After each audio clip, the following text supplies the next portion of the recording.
Hello, this is RV Vagabond Jerry, and now I am in Floydada, Texas, which is in Floyd County. And I looked it up on Wikipedia because I thought the name Floydada was interesting.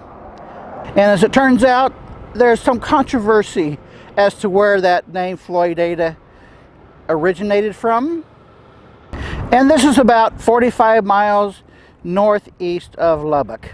And also, Floydada is known as the pumpkin capital of Texas. The population here is somewhere around 3,000, 3,200 foot elevation, and they have some pretty good Verizon internet here. So let me show you around the park first. And I have no idea who Wayne Russell is. There are 8 of the hookup boxes, and each one has 20, 30, 50 amp and a water faucet, and the dump station is over here. And at each hookup set there's a sign that says first 2 nights free, $10 additional nights, where you go to the city hall to pay. So that's a bargain rate if you want to stay longer. And as you can see, each one of the hookup places has a double power box and a single water faucet. Now, one problem here is that the spaces are not very wide. Now, this looks like a pretty wide space. However, it has to be shared by 2 RVs. So with 2 RVs in this space, you're going to be pretty close to your neighbor. And also, with those 2 power boxes sharing a post, the other RV would have to pull in, head in here, which means this guy's front door is going to be just a few feet away from the front door of the RV next to him right here, which, as you can tell, is very little space to fit in. And the space I pulled in is much narrower. And when I pulled in here, I thought this was just one space. So I got in the middle of the space. But if somebody wants to hook up to this side of that box, they would have to have a really small RV or they are not going to fit. So if it does happen to get busy here, then I may have to pull out and reposition further over to the left to let somebody fit in here, but they're going to have a small RV anyway to do it. And just to the left of me here is a driveway right here. So an RV parking to the left of me would be in this space here, which is kind of an awkward position. So that is 2 awkward things about this RV park. There's a couple dumpsters, by the way. Now you will notice here that I am plugged into the outside box instead of the inside box where I should be. Let me show you why that is. I have this smart surge suppressor, and when I'm getting good electricity, that watchdog, that dog image, turns white. So let me show you what happens when I plug it into the other side.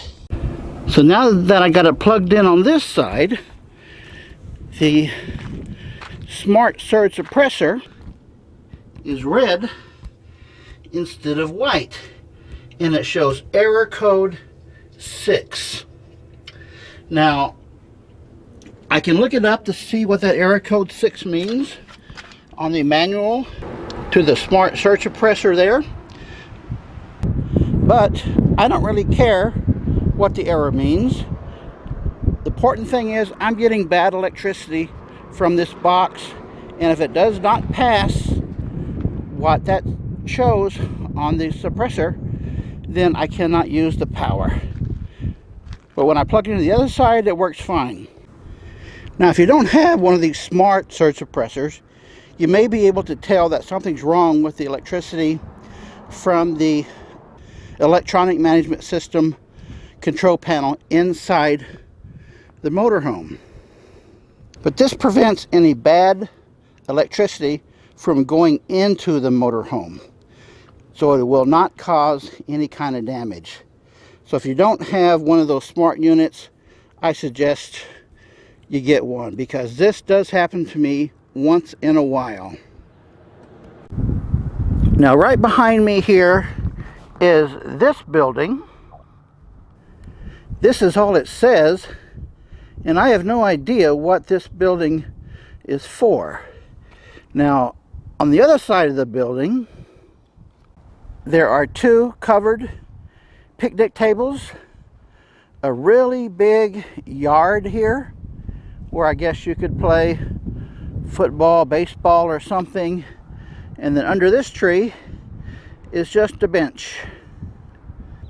Now I'm going to go inside and pull up Google Maps and show you what is in town, Floydada.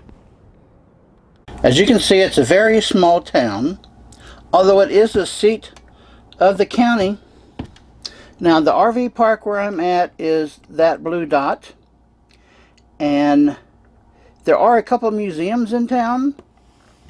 The Floyd County Historical Museum, which I'm going to go by there tomorrow. I'm just going to walk into town and probably have lunch at this Vito's Grill, and then go to the museum, see if I can video something there.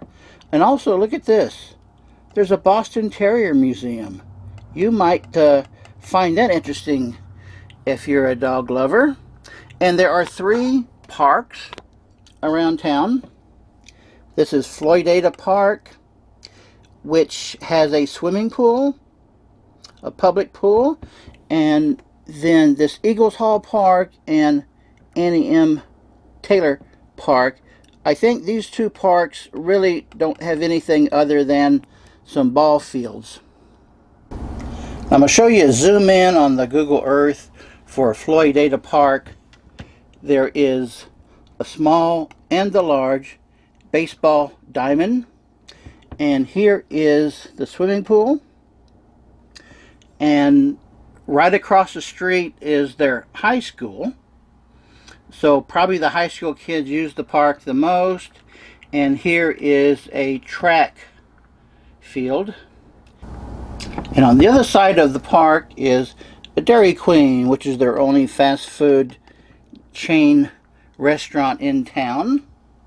This shows some of their stores and restaurants that they have. And the main grocery store is this Lowe's right here. So tomorrow I'm going to go walking around town and see what it looks like up close.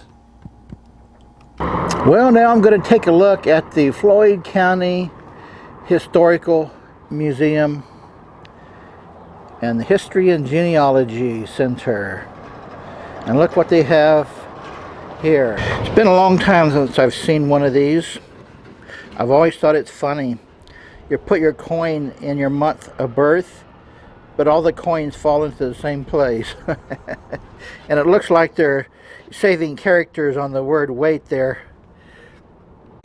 One thing they have is an old dugout home that was moved here. And I can go inside and see, like a bedroom. The character here said it was used by cowboys, and you can go up to the 2nd story and look at all this stuff they've got.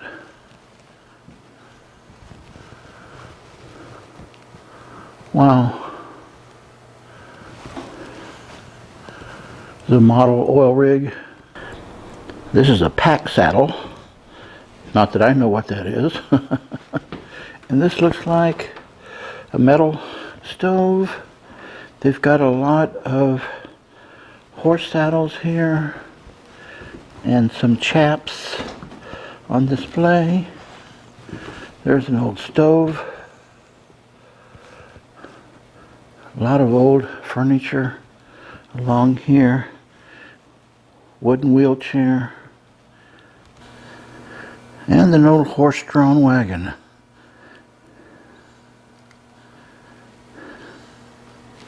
Here's another second-story home. We can get a peep into their bedroom. It has a sewing machine, and I guess that's a piano. Yeah. I remember these from ages ago. A shoe store employee would sit on that padded seat there and help you fit your shoes. Now it's all up to you. Have you ever seen a ladies' comb collection? That's kind of an unusual museum piece. I bet you don't recognize this keyboard. It's for a coin changer. And this is a check canceller that punches holes in checks to show they've been cashed. And here is an old grindstone. How about that? This is, guess what? It's an escape map and a pouch for maps only. Nothing else can go in there. Show me how you close those doors up.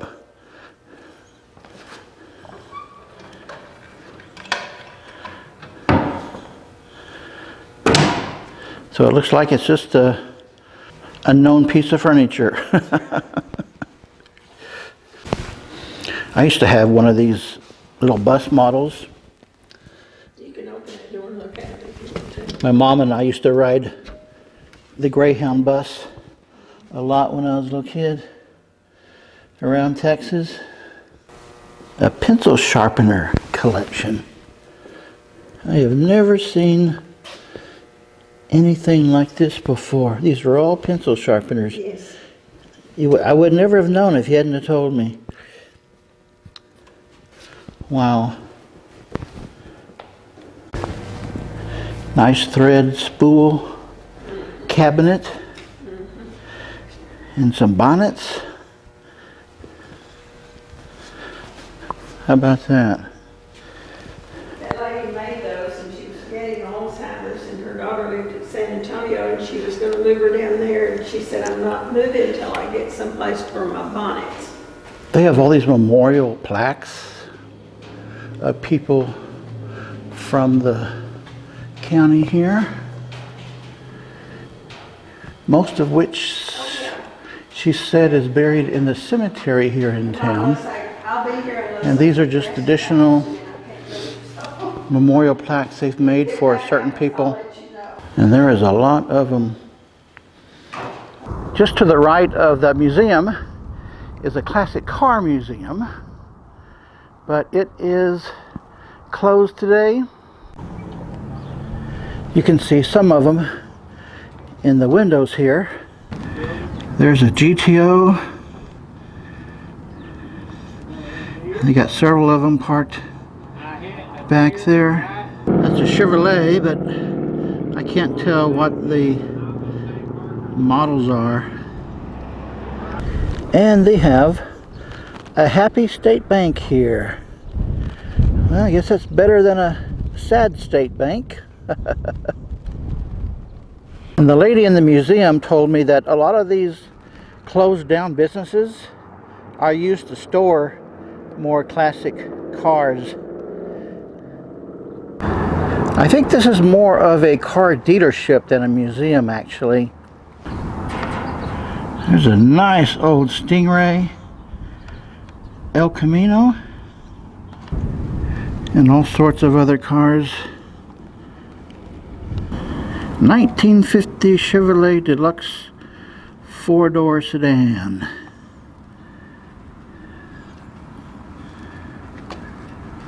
Nice collection. Look at this Ford Fairlane. Wow. But it is still closed for COVID. But if you want to buy one, I bet they would let you in to see them. They do have an interesting collection from what I can see here.